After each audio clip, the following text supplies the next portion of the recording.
So Melinda, I wanted you to share something else. Our last video you shared how the Lord used your pastor to impress upon your heart to just seek after the Lord and ask Him to give you a greater desire to reach the lost. And obviously He did that for you and Richard.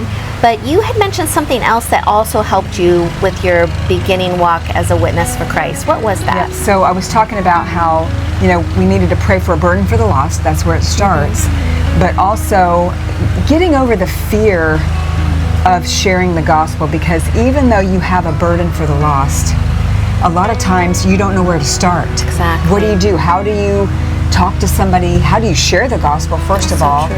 And then how do you open that conversation? Right. So Dave and Richard do a beautiful job of doing the trainings, right, and teaching people what do I say? Right. How do I, talk to my neighbor? It used to be church visitation, and some churches still do that, right, and they'll go door to door, knocking on doors, yep, and reaching the new people in the area, sure, and that's great. So I think for me, I feel like it's important to know how to do that. Right.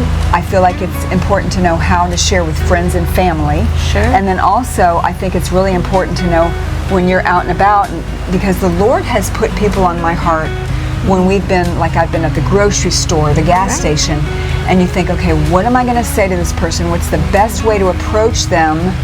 Because there are different tools. Right. And I think sometimes our mind goes 100 miles an hour and stops us from sharing, because all the fears and what if they say this, and what if they ask this, and what if, but you and I have learned in our trainings, you learn how to sideswipe those questions, and you learn, and those are like little tools in our pocket that help us just keep on going.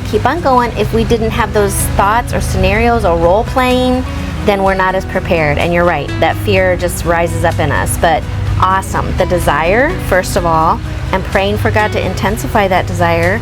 And then secondly is to go to a training or learn or find out how I can have little tools that help me approach people in a better way. And if you follow us, ETI, you'll find many videos posted that Richard and Dave and Melinda and I are sharing helpful tips on how to share Christ and training you to have tools in your pocket when you have a heart for the lost. Thank you for joining us. See you next time.